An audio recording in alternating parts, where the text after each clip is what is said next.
Welcome to the Jerry Pal Podcast. This is Eric Widera. This is Alex Smith. And Alex, who is our guest today? Today we have a superstar researcher, Emmy Betz, who's an emergency physician and researcher at the University of Colorado. Welcome to the Jerry Pal Podcast, Emmy. Oh, I'm so honored to be here, especially as a non-geriatrician, non-palliative care person. And we have a great topic today, all about guns and dementia and a whole other kind of discussion on that, including whether or not this is our lane to stay in. But before we do that, Sally, I saw you jumping at the gun. Want to get in there? Jump at the gun? Jump. What is this? There's going to be a lot of puns in this podcast. We always start off with a song request, though, before we go into the puns. Do you have one for Alex?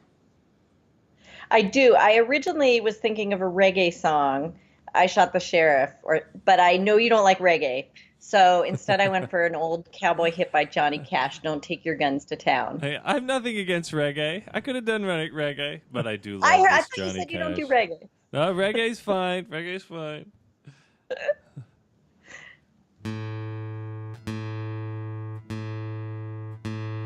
A young cowboy named Billy Joe. Oh, hold on. I gotta do it again. I forgot to hit auto scroll on my app. Hi, everybody. Okay.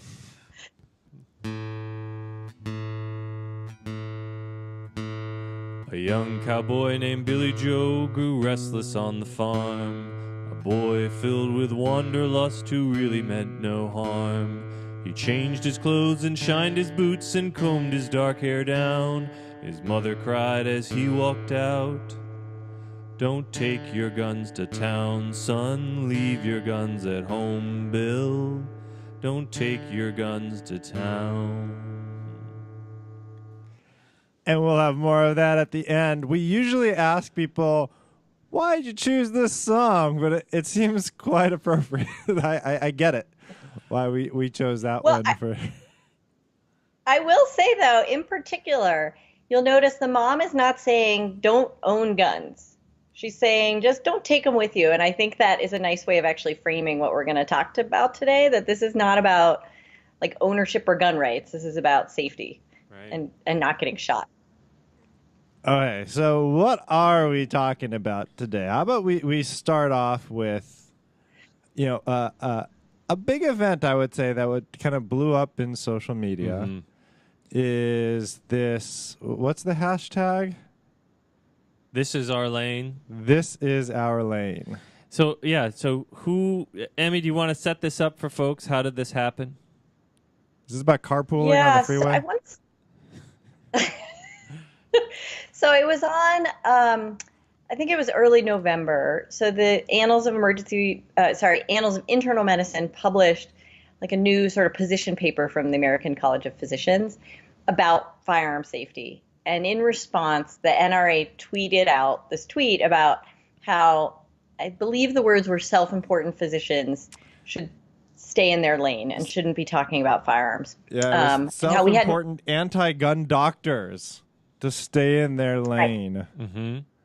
And how we hadn't consulted anybody in that. And so I'll say I had nothing to do with the recommendations and et cetera. But what happened, I think, afterwards was really pretty remarkable. There was this particularly Twitter movement of all the med Twitter people. I think it was, it felt particularly offensive that someone was sort of telling doctors what we should and shouldn't weigh in on, especially when it's a health and safety topic.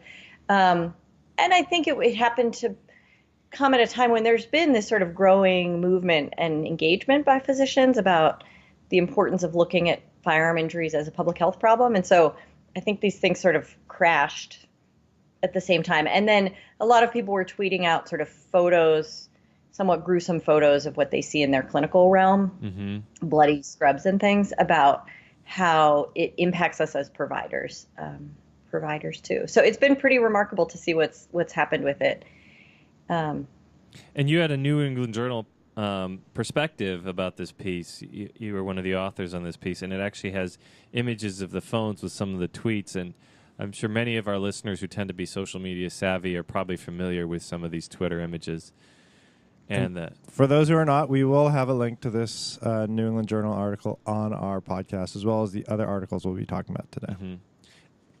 And in geriatrics and palliative care, but do we ever encounter guns in geriatrics and palliative care, or is this part of our lane too? Or because we don't have these, do we have these gruesome photos? It's just an emergency medicine thing, right? I mean, maybe. So, what we actually tried to say in the New England Journal piece was really that this is not the gruesome photos are sort of trauma and emergency medicine, but it's not just physicians and it's not just the sort of frontline groups. I mean, it's all the people who take care of patients rehabbing after an injury. And then really importantly, also all kinds of people in the primary care space, including geriatrics and palliative care, as we think about people who are at risk of firearm injuries and deaths and how we can help prevent them. And, the biggest one, especially in the older adult population, separate from dementia, is going to be suicide. And especially older white men have really high suicide rates from firearms. And so absolutely, it's your lane. You should totally come on in. We're all in this together. And hopefully today we can talk about what that means. So can I ask about the suicide in the older white men? I mean, I quickly looked up kind of suicide rates, and it looks like for suicide, actual suicide rates, it looks like it's pretty steady when you're older, except for this older white men population where you look at the rates with every decade, it just keeps on increasing and increasing and increasing. Is that right? Did I read that right? Yeah, I mean, it's interesting. I think we often, at least in emergency medicine, think of suicide as the problem of sort of young college-aged girls, right? The overdoses that we see and that people recover from. But the real trends are that, it's middle-aged and older, especially white men, increasing. And a lot of that is because they are more likely to use firearms. Mm-hmm. And for any given attempt, a firearm is about 85-90% likely to result in death because guns are lethal. That's what they're supposed to be, compared to, say, medications or of other methods. And so when those men in particular tend to reach for a gun, they're more likely to die. And so that's why the death rates are really high. So they actually don't even make it to the ER usually because, usually they die at home. They die at home. So is it true to say that suicide attempts are probably about the same amongst different people? It's just the lethality of the attempt is different depending on... Yes. Yeah. And actually, though, we know... and I'm going to get in trouble if I quote this wrong because some listener will check it. But I think when you look at the attempt to death ratio, in older adults, it's something like 4 attempts per suicide death. And in younger people, it's like 20-1. And that has to do with the fatality, that older adults are much more likely to use these highly lethal methods. So there might actually be higher attempt rates in younger people, but they thankfully tend to survive. And there's an I saw your TEDx talk about suicide, terrific, in 2015. Wonderful. People will have a link to that as well. And there was a story there about impulsivity as well, and that so often these are impulsive acts, and yet for older adults who are using firearms and white men who are most commonly using them, the death rate is so high, so there's no chance to sort of recover from that impulse and think things through again. Right. And it doesn't mean it's impulsive in the sense that like somebody's like walking along and suddenly he's like, oh, I think I'll, kill myself today. Not that kind of impulse, but impulsivity in the sense that someone may have been struggling for a while, but the time from deciding to take action to taking action can be really short. And so it's like this window of risk that we often talk about as impulsivity, but it's about sort of putting time and space between somebody who's at risk and dangerous, something dangerous. It's a lot like the designated driver kind of analogy of don't get behind the wheel when you're intoxicated. And it's the same thing if you're at risk of suicide. You shouldn't have access to guns. Right.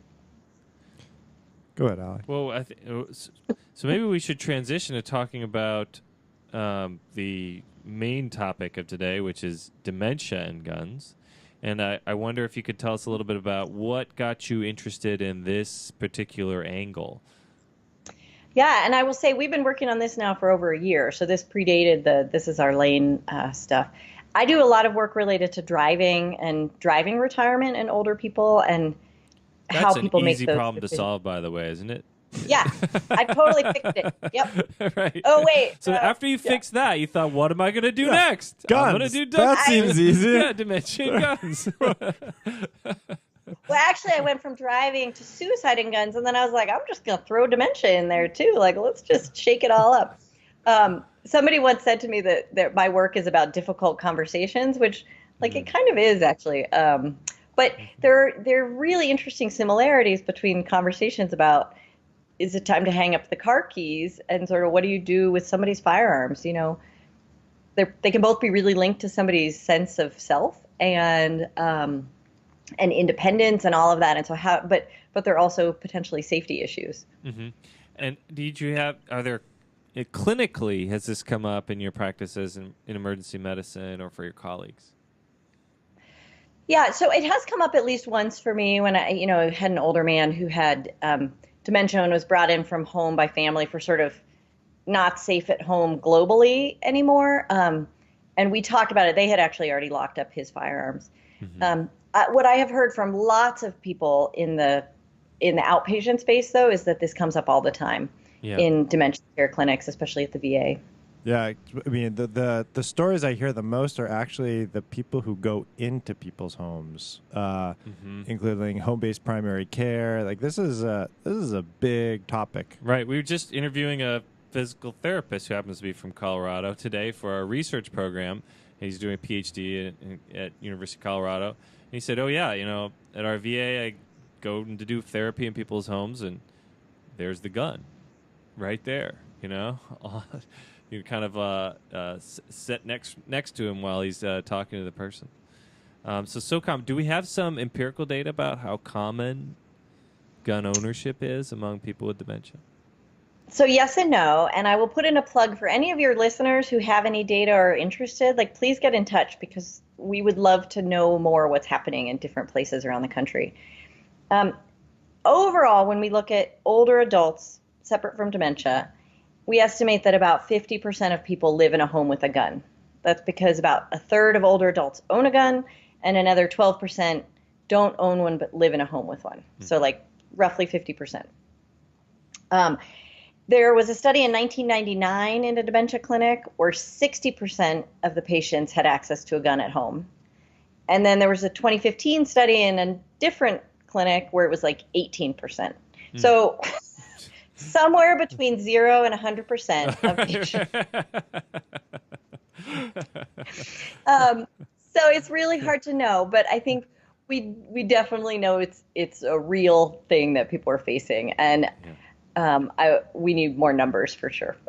Right. Well, it's interesting to know whether or not, because I thought they do, like the home-based primary care teams, they actually ask on intake about gun ownership. And they got all those different diagnoses, including dementia, they screen for. That may be an important population. Same thing with, I think, hospice agencies. Do they? I think. I'm not sure, but I'm pretty sure HPPC does. Right. Yeah, they probably ought. Well, we're kind of getting into recommendations, what ought they do. But maybe let's stick with, we talk about like how common this is or might be, but why is it important? Maybe we'll go there next. Yeah, good question. So when we look at overall firearm deaths among older people, something like 90% are suicides. So still the bulk of deaths, including in people with dementia, are going to be suicide. And certainly, we think dementia itself can be a risk factor for suicide, especially in the sort of earlier phases. The thing that I think we all worry about as healthcare providers ourselves and as people wanting to support caregivers is the risk of violence to others. And that is really hard to get numbers on. How often does a visiting healthcare provider have a potentially dangerous situation? I've heard lots of anecdotes about family members in the middle of the night when the person doesn't recognize them and things, but there's no injury. And so those don't get counted. Mm-hmm. And then, sadly, there are definitely anecdotes out there about where, say, the person with dementia didn't recognize the wife, shoots the wife, and then shoots himself. And it's just really hard to get estimates of how often those are happening. Yeah, it was fascinating. Actually, I was reading the New York Times article on dementia and guns, which you were cited on, and just reading through some of the comments. And some of the people said, like, this is not a problem. Like, how often do we actually hear about an older person shooting up, like, a kindergarten class or something? I don't remember what the analogy was, but it was that. And I thought, like, man, if the bar has to be mass shootings, like, that's a high bar. And secondly, just the fact that these older adults with dementia, it sounds like 9 out of 10 of them are committing suicide. I mean, not 9 out of 10 older adults with dementia, but when there is an attempt, or when somebody gun death. Most, okay. Yeah. Most are suicide from gun. Like, it's just absolutely fascinating. It's not a homicide issue. It's the biggest issue is the suicide issue. Yeah. Well, and I do think too, when you think about the general public, like the New York Times stuff, for people who don't know anyone with dementia or who don't own firearms, I think they're like, why are you talking about this? This is not a big deal.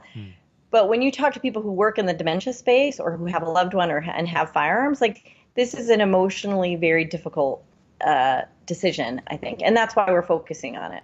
So right. So guns and dementia, it is an issue.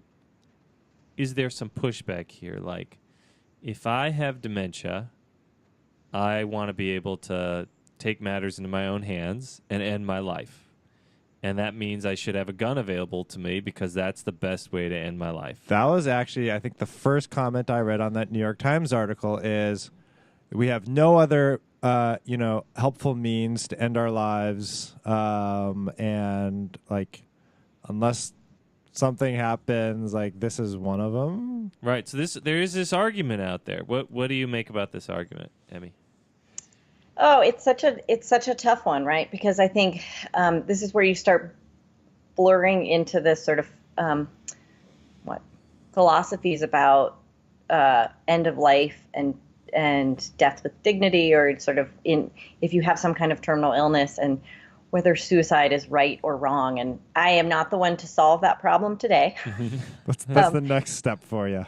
That's the next step when I get bored with this. Yeah, I mean, I think the way I look at it is in younger populations, we argue, and I think we should argue this in older adults generally too. We argue that being suicidal is not sort of normal, in that we should do everything we can to try to help that person overcome those feelings. That if it's related to pain or social stressors or untreated depression and so forth, that and that's why we have a lot of things in place, right? Like, as providers, we can hold people in the hospital against their will and so forth. There's some separate data showing that depression is under-identified and undertreated in older adults. And so I think it's important we avoid the sort of ageism of, well, so-and-so is older and maybe has dementia, of course he'd want to kill himself. But I also understand the nuances of, especially for, somebody who has always been very in control of their life, them wanting to have that option. Yeah, and I can imagine if it's an issue of impulsivity, in somebody who's actually becoming more impulsive because of their dementia, it adds, like, there's got to be things that we can do to actually help with that. And I think the other thing is not just coming from the patient-centered focus, but everybody who has to deal with the aftermath of a suicide, and especially a suicide by a firearm. That's hard. Right. Yeah, I wonder if there have been studies of suicide, like the post-traumatic stress or complicated grief following a suicide from a firearm versus other means. I don't know that. I do know that there's a lot, for the surviving friends and family after a suicide. It's definitely often different than the typical grieving process. And so I think that's when I think about this sort of what we're going to recommend in this dementia and firearm space, a lot of it is bringing up the topic and then in some ways turning it back to families so that they're at least educated of the risks, aware, and can make family decisions. And they may say, look, we think he's always said he would never go in a nursing home, and so this might be the way he's going to go. But I think you want them to be at least thinking about all these things so that they're informed, right. and hopefully they make the home safer. But at the end of the day, we can't control what people do in their private homes. So, well, let's talk a little bit more about that. So, what can we do? It sounds like the very first thing is start the discussion, right? We have to ask. We have to ask. What does the ask look like? Yeah. Do you have guns at home, or is there something else we should say? Yeah, good question. So the VA has a sort of template checklist, I think, that many places at least are using as part of an initial dementia diagnosis. And the Alzheimer's Association also has some materials online for families, really, but in thinking about the firearm issue. I think it really makes sense to put it in context of other safety risks. So if you're talking about the home environment, you talk about access to power tools and can they, are they in the kitchen by themselves? Are there firearms in the home? So it becomes sort of the whole environment, and driving as well. Like, are they still driving and do they have access? So you can start by asking just something like, are there guns in the home? And then if they say yes, you might say, well, does the person have access to them? Because it may be that there are guns, but they're locked up securely. And in that case, you don't have to worry as much about the person with dementia. And if they're not locked up securely? Yep. Then you would want to talk about the options. And I will pause here to say, I do not think physicians and healthcare providers need to be experts on this. There are some resources if you want to learn more. It's good to not sound like a total idiot. But to know the basics, that there are actually a lot of different options for people and to know where to send them. Mm-hmm. So having said that, there's sort of three main approaches. So one is to lock them up. So that can be a lockbox, safe, those like trigger locks and cable locks you see that like bicycle locks. Mm-hmm. They sometimes aren't quite as safe, but so lots of different locking devices. Mm-hmm. You can also try to make the gun less lethal. So take out the ammunition, put the ammunition somewhere else. If you know how to do this, you can take the firing pin out, in which case the gun looks normal but can't shoot. And then the third main option would be to get them out of the house. So give them to some, store them off-site, give them to law enforcement if you don't want them anymore, transfer them to a different family member. Mm-hmm. So it kind of depends. Like if it's the person with dementia is living at home with the, say, adult son who wants to have his firearm still, they may choose one thing. If the person with dementia is going to be really anxious, if they can't touch their gun every day, then you might think about disabling it. So they can't really tell it's disabled, but it's safer. Mm-hmm. So what's the next step? Is there an role for education there about the risks of dementia and guns? With family, you mean? Yeah, with family. Is there?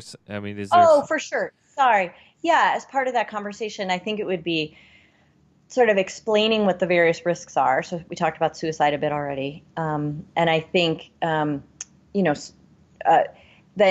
in talking about the potential risks to others, this is where I think it can be hard because most people don't want to think that their loved one could hurt somebody else, right? You can imagine Dad's always been really safe around his guns. He would never hurt any of us. So I've heard one woman, Julian Sussman, she's works at the VA in the dementia clinic. She sometimes explains it's not your father doing this, it's the disease doing it, in explaining the paranoia and aggression and difficulty recognizing people, those sorts of things that can happen that can be at risk. Yeah. So one of the things that we face a lot is we see older adults with dementia who may be living home alone and isolated, may not have family, may be estranged from family. What do I do if I'm actually I'm worried about this person. I'm worried about their guns at home. I feel unsafe when I do a visit. Are there legal mechanisms to actually maybe take away the guns, or to, like, what happens then? Yeah, great question. So currently, a number of states have what are called extreme risk protection orders or gun violence restraining orders. So it depends where you live. If you live in a state that has one of those, then either family members or law enforcement can remove guns from somebody who is at risk of harm to themselves or others. And there's a whole process, and it's temporary, and they have to go before a judge, et cetera. I think only Maryland allows healthcare providers to actually request the removal. But I would imagine in that situation that you could potentially involve police to express your concerns, and then police could get involved. Otherwise, for example, in Colorado, we don't have one of those, so there are fewer options for sure. I think it depends on the person's capacity and whether you feel like, right, the global capacity of being able to live by themselves and make decisions and so forth still. I will say, too, that there are only 2 states that have specific firearm laws related to dementia. So Hawaii prohibits possession by people with organic brain syndromes, which could include dementia. And in Texas, you can possess a gun, but you can't get a permit to carry it in public. So there are no other specific firearm laws right now, at least at the time that we did the analysis about like late 2017. It's really interesting, the parallels here with driving. And I remember you were on an NPR segment with Melissa Block, who, as I understand it, flew out to Colorado, and you took her to a shooting range, right? And my favorite quote from that piece, I believe it was from that piece, is, why would we take away somebody's driver's license and yet still allow them to own a gun, or something along those lines, right? So in terms of public health, the gun safety issue is lagging far behind the driving safety issue. Because the Constitution doesn't talk about driving automobiles. Maybe that's it, right? So interested in your thoughts there along the parallels with driving. Should we have more of a public health, sense that drives laws restricting or maybe allowing for a greater role for physicians to have some power to remove guns from people who are unsafe? It's a good question. In some ways, I actually am okay with physicians not being the ones who generally can report, because of the importance of the physician-patient relationship, and that often there are sort of still mechanisms or way we get other people involved. I think absolutely we need a public health approach to the whole issue of firearm violence. And when I say public health approach, some people now think that's like code word for gun control. It's really not. I'm like a public health junkie. So it's like we need to look at all angles. So sure, there might be policies and legislative approaches, but that's only one piece of it. What about education? I mean, for example, gun safety courses right now don't talk about suicide risk or what to do if your buddy's having a rough month. So maybe they should, and maybe they should talk about advanced planning for if you develop dementia or another reason when you're no longer safe. How do we, what are the education approaches that actually affect home storage behavior? And then engineering is important too, right? We make cars safer. Are there things we could do in terms of firearms themselves or locking devices that we can use our sort of technology approaches to help fix? So I do think we need a broad approach. I do think it's different from driving because of the Second Amendment. But that's where I think, again, hopefully a lot of people are going to have friends, families involved. How do we engage the firearm owning community in this? I think is going to be critical. So I got 2 questions. The NRA, I'm not sure if I should even mention the NRA here, but the NRA, one of their big focuses is on gun safety. Is there anything out from the NRA on dementia and guns, or is this just... Are they silent on this issue? Is this not their lane? Yeah. So far there has not been anything specific from them. They have, in general, the safety sort of things so the NRA is still the biggest, what do you call it, like distributor of firearm safety courses, and I've taken their course and covers all the basics of handling and safe storage, and importantly, these like central tenets of like unauthorized people should not have access to your firearms, and it does talk about, you know, that certain people or at certain times shouldn't have access or shouldn't be able to use them. It doesn't talk specifically about dementia. I mean, there are people in the firearms community, lawyers, who work with things like gun trusts to help sort of basically give your guns to the next generation. So I think it's out there, and we've had a lot of interest from the firearm community that we work with here. We're going to actually start maybe developing some brochures and things to actually distribute through ranges about how to think about loved ones and what to, you know, warning signs to look out for. Now, didn't you also talk about, was it a Firearms Directive? Like what, like actually putting into writing what you do with your firearms as your dementia progresses? Yes. So that was an idea that I would love to know if anybody uses it. Any listeners, please use it and then let us know what you think.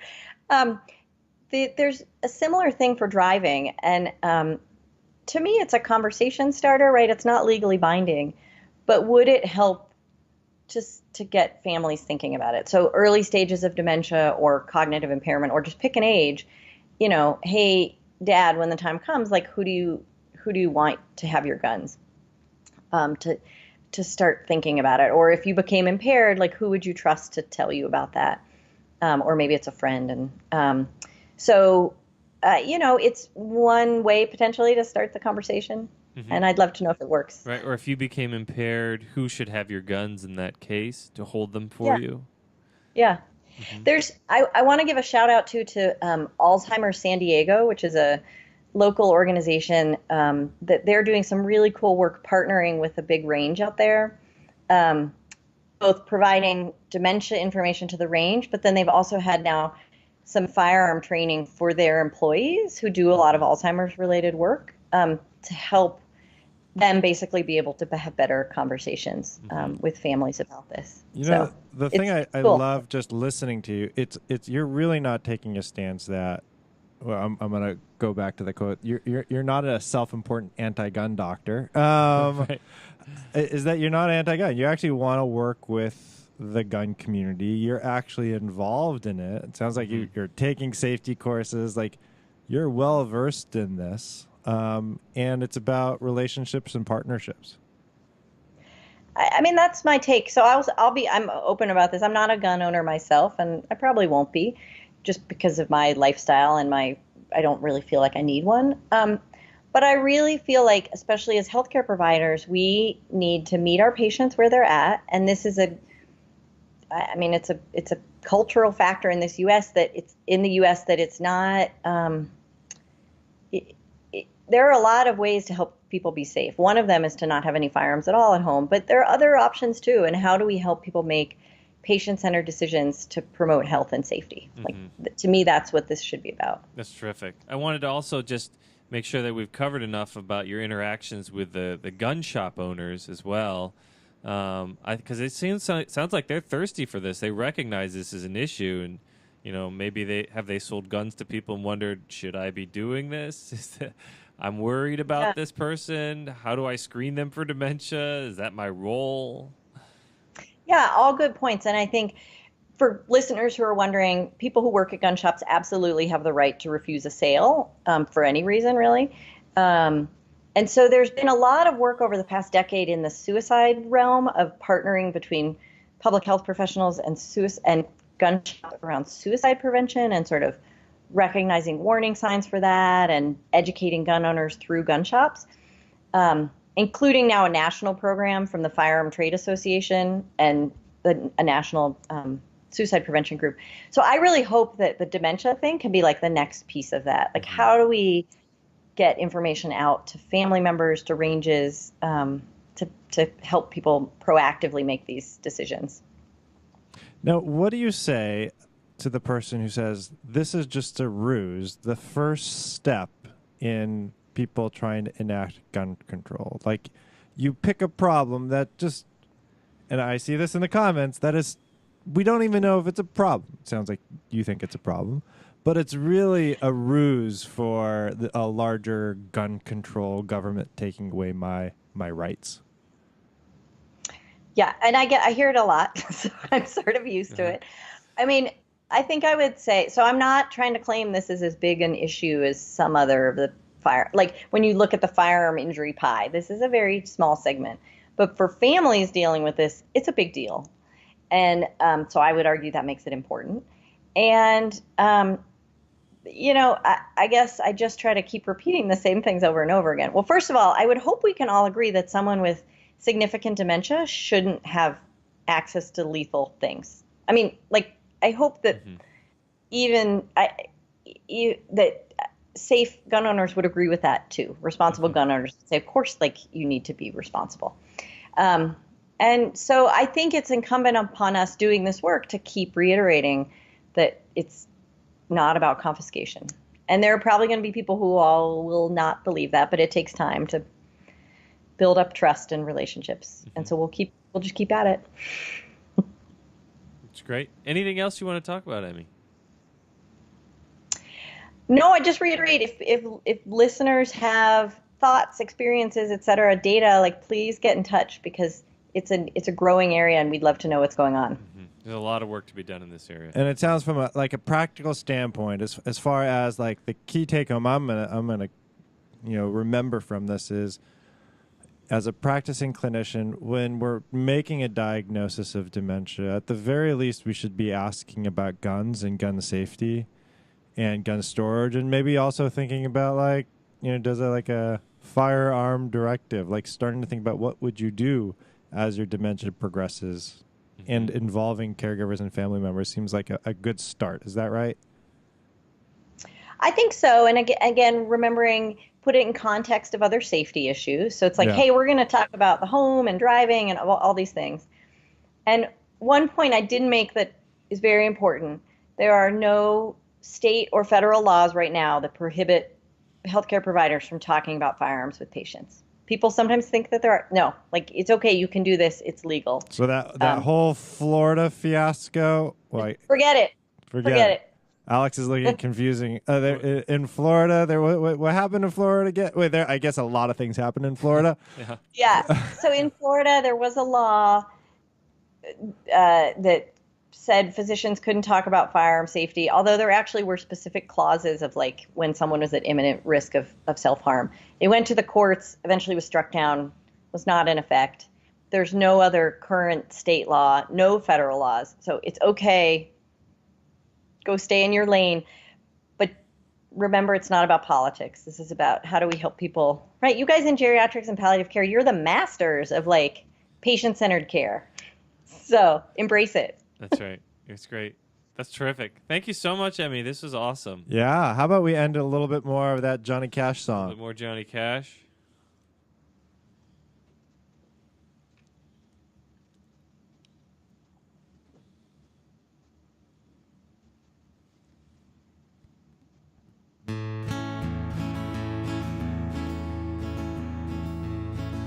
He laughed and kissed his mom and said, "You're Billy Joe." Hold on. Sorry. It wasn't far enough up on the page. That's what editing is My scroll for. wasn't fast enough. I ran out of lyrics. I'm like, okay, I don't know what the next lyric is.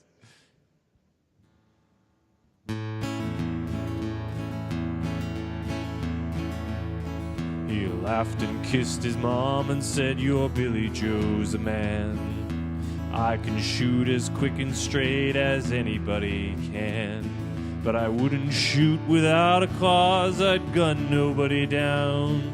But she cried again as he rode away. "Don't take your guns to town, son. Leave your guns at home, Bill. Don't take your guns to town." That was a perfect Johnny Cash right there. That's fun. Good, but he does take him to town, and then he dies. Yeah, wait. He should have left him at home. Yeah, right. In the end of the song, he takes him to town. Yeah. He takes him to town, and then he dies. He would have had a lovely time in town. Right. If he listened to his family. Oh, if he only listened to the family. Yeah. He can still own them, just don't take them to town. Right. Well, to all of our Jerry Pat listener family, thank you for joining us this week. We look forward to our next podcast next week. Emmy, thank you for this wonderful discussion. And again, to all our listeners, if you're listening to this on iTunes or some other app, please take a second to rate us so we can share the wealth. Goodbye, everybody. Bye. Thanks, Emmy. Bye.